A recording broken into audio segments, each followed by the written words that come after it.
So nice and tight. There's a bit of a gap going there. I don't want to crush it too hard.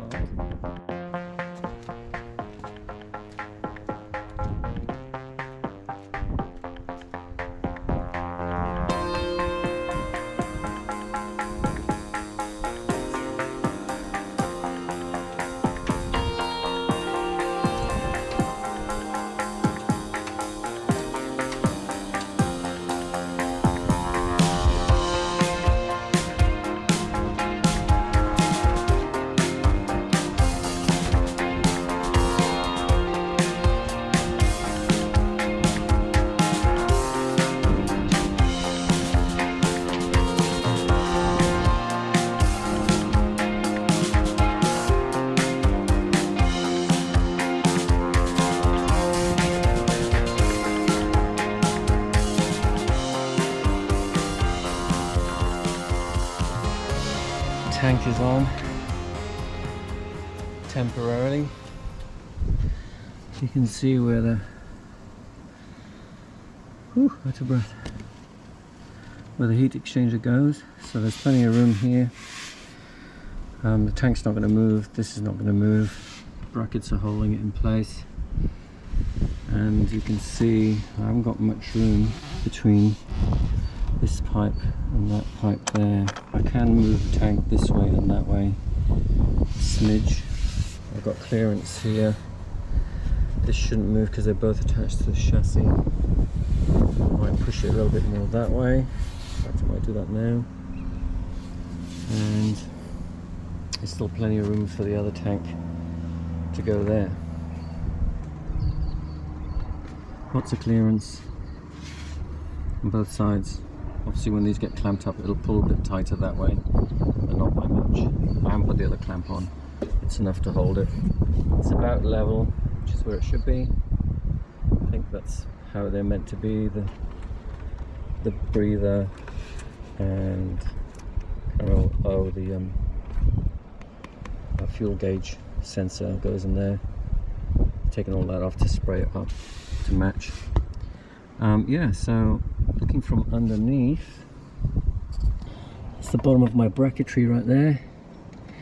So fuel comes out of the tank, goes up through here into this one, up through here, gets heated up, runs along here, comes out this one, and that's going to connect with this pipe that's just dangling down because I haven't cut it, which will eventually go across there. This one is the return, so that one actually will go back into here, but this one will come out. I haven't put it on, obviously. It comes out, will connect with the first filter, run to the next filter, down there, across, can't see it but it's there. It'll come down this pipe and run in through the Polac valve there, and the top part will be the return, which runs along here, and that's the one that I was talking about earlier on. That one, which I haven't cut, will return back to the tank, and that's the Veggie Oil System. The other pipe, the other two pipes from the diesel tank are here. So this top one, this bottom one is the feed, and this top one is the return, and they both go to the Polac valve on this side here. So that's that system, and that's the other system. So still more work to do, but we're getting there. I'm figuring it out as we go along. If anybody that's watching this channel actually has a veggie conversion and give me any tips on what I should be doing or not be doing, please leave some in the comments, because I'd appreciate your input, especially if you've been doing it a while and you know the pitfalls. But anyway, so that's what I've got to do. This one worries me the most. It's going to be a very close fit. There's no flexibility in this, but this one I can bend it a little bit, but not much. So I'm hoping I can do that sort of thing with a bit of a bend in it. I'm not sure yet. If I can't, I'm going to slide this tank this way a bit more. Yeah, there's no other way of doing this. Like I said, I had various places where I was going to put this heat exchanger, but all of them were just a bit iffy. This seemed to be the best spot, and it keeps all the heat in the same area, which is handy. Which is also quite handy, the fact that the exhaust runs through here. I could even put a, not bother putting a deflector plate in here and let the heat radiate to the bottom of this tank, which wouldn't be a bad thing, and keep it warm. Anyway, we'll see how we go. Back again. I've made this tiny fitting, and now I'm going to try and put it on there. Hopefully I didn't stuff it up. We'll soon find out. Oh, here we go. I'm going to put it on this one first.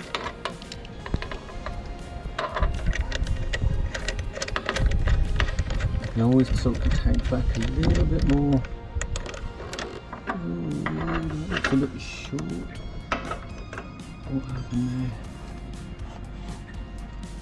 Okay, so I've definitely stuffed up there. I don't know how I measured that. Someone used the tank. So that looks a bit short, which is not what I wanted. I'm just double checking I've got the right inlet and outlet. Yeah.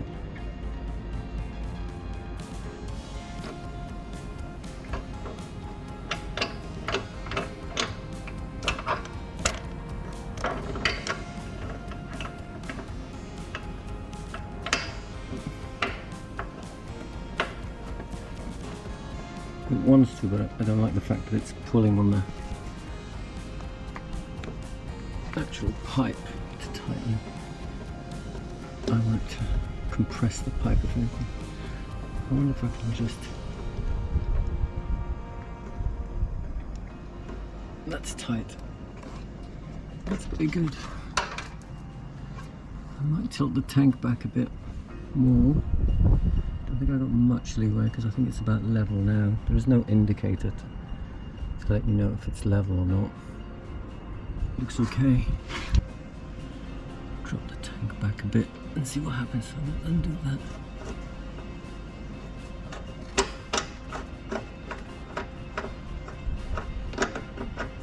Personally, I'd prefer it if it was pushing down a bit more, not pulling on the pipe. Literally 5 or 6 mils short. Let's check the tank. If it's level, I'm going to have to make it longer, cut it all off, which is a pain. If it's not, I think we'll be good. Let's try it.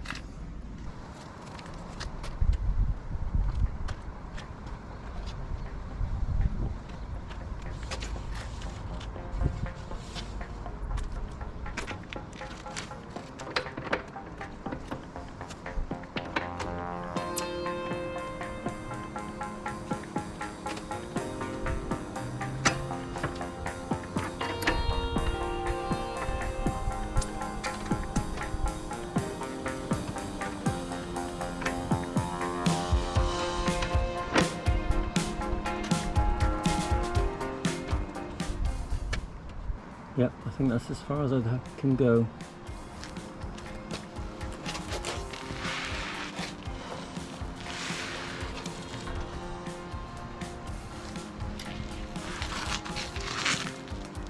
Nope, not happy with that. So I'm gonna cut this one off and cut another piece. Hey. I'm in my kitchen. I just thought I'd show you how I actually put these fittings together, because I got them from a hydraulic shop, so they're not technically for diesel and that, but the guy said they're fine for diesel, and the pipes are rated for all sorts of fuel as well as hydraulic stuff. So it's really heavy duty, and they're quite tough to put together. So I've got a number of these fittings here, and what I like about them is the pipe will actually slot right in and fit in that brass or copper ring to keep it tight so it doesn't come off. And the guy said they're guaranteed not to come off even without clips. I was a bit skeptical. I was like, yeah, whatever. So I bought clips anyway. But having said that, I've made a few mistakes with lengths and that, and I've had to shorten and cut some up. So here's one that I've had to literally take apart and get it back off. And I tell you what, I tried to do it just the normal way, or like a normal way of taking pipes off a barbed fitting. There was no way they would come off. So I think he's right. I guess if they're being used for hydraulics, they need to be pretty tough. The other thing I like about them is it becomes a serviceable part. So when these are on each end of the pipe, like so, you don't have to take anything off. You just unbolt, get a normal shifter or a spanner and spin them off, and you've got the pipe off. And then the only way I find you can take them off is by slowly cutting them with a very sharp blade like that. But anyway, I'm going to just show you how I do it. So the technique I use is to make my life easier and to make it quicker, is I actually put the pipe in boiling water. I know a lot of you have done this before, but I just thought I might as well show some people who may have not done this. So this is boiling water, just boil the kettle. It's been sat there for about 3 minutes. And the other part I put in the freezer, and pointing right at the barb into the freezer channel there. And I then, excuse the messiness, but I dropped a load of olive oil there on the floor, on the table. I just put a load of olive oil around it like so. And at the end of the day, this is going to be running veggie oil through it anyway, so it's not like it's a weird thing. So I put some in that cup so it slides past that cup properly.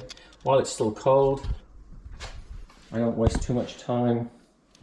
I just put that on there, get my handy rag because it hurts your hand, grab the hose pipe, hot end of course, and I actually watch it go all the way down to meet the bottom. And then I put even more force. So here we go. And this is taking a lot of force. And I just hold it there for as long as I can to make sure it sits there. Rotate it a little bit. Do the same. Grab the rag and push even harder down on there. And just hold it down. And that's it. And what you'll find, if I've done this correctly, is this part won't rotate. This copper part won't rotate anymore. And that means it's all the way home. If you had magnifying glasses, you'll probably see it through these little windows, where it's actually gone all the way home. So I'll just do one more, just to be on the safe side. But I'm telling you now, this stuff does not come off. And there you have it.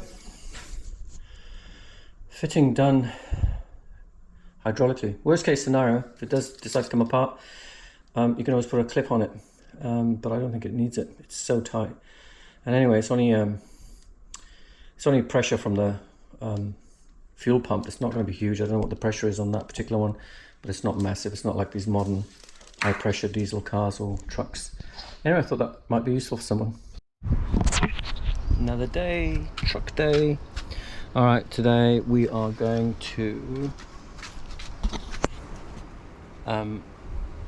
find the heater matrix pipes from the engine, which are these. These two here, and they go all the way to the front, up into the cab. So the cab is tilted over at the moment, and I've identified in, out, or return. So I'm going to put a T-piece in here, like this one, and there's already one in there. And this truck, unusually, well, I've never seen it before, but it's got an actual T-piece coming off here, running all the way back, and I've marked the in and out, and it's actually running to a water filter. So it says in there, and I'm assuming it's out that side. I've not seen that before, but I'm going to keep it because I going to run a T-piece from here. Gonna swap that T-piece for one of these to match the pipe work, which I think are 7/8. Don't think it's quite 3/4. Anyway, and then this T-piece I'll run down here somewhere and drop him down this way, so he's still connected. So what I've done so far is I've drained some coolant, and now I'm going to take this apart. Hopefully I've drained enough coolant that it doesn't spill everywhere, and try and get these linked up. The idea being is once they're in, I'm going to run them down here, probably under the chassis. There's not much room around here.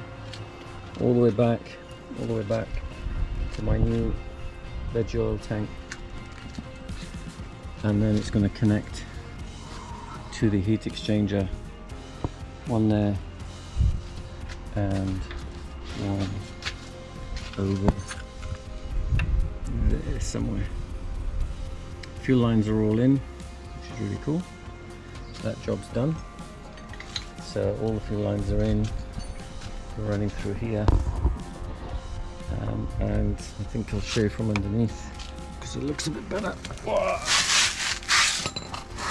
And so this is the return line from the tank, goes directly there. Fabricated this bracket here, and I've fabricated these holding brackets out of 2, cut pipes in half, welded a piece in the middle. Yeah, it took a long time. A bit like this one. I don't know if you can see that. Yeah, so I made that up with a captive nut. This was a spare, I might still use it. Anyway, return back to the tank. So that's simple and forward, straight from the engine. This one is from the heat exchanger down, comes out of the tank into the heat exchanger, runs along the heat exchanger, gets warmed up, comes through here, along here, up through here, and then I have to spin around and up through into the filters. Oh. So it runs up through the filters. I haven't bolted this one up yet. He's going in there. Filter 1, filter 2, and then back around from up there. I don't know if you can see that. And then down and across into the Polac valve. So there you have it. I'm nearly there. Next job is going to be filling the tanks up. Well, actually the next job is going to be wiring the Polac switch in the cab. So that'll be a job in itself. And ultimately put some fuel in the tanks and bleed it. So that's going to be fun because I haven't bled this one, and I hope there's a starter button or something in the engine bay. If there isn't, not sure how I'm going to do that. I might have to get someone to give me a hand starting while I bleed. But anyway, let's get back to the pipe work. I'm running out of SD card anyway, so I'll speak to you later. Alright, so all been disconnected. Starting to connect the T-pieces together. This one is a bit of a nightmare. It's a homemade jobby. Got a copper tube and soldered something or other, but it's really long, so hopefully that'll work. If not, I'll have to get a 5/8 to 1/2 inch T reducer type thing, a brass one, and put it there. See how it goes, if it leaks or not. So I'm just about to put the clips on. I've run this first one here. The other one's going to go there, like on top, and they both run back all the way to the tank, which I'm about to connect up. And I'm not filming it because it's really awkward spots, and I'm running out of SD cards later.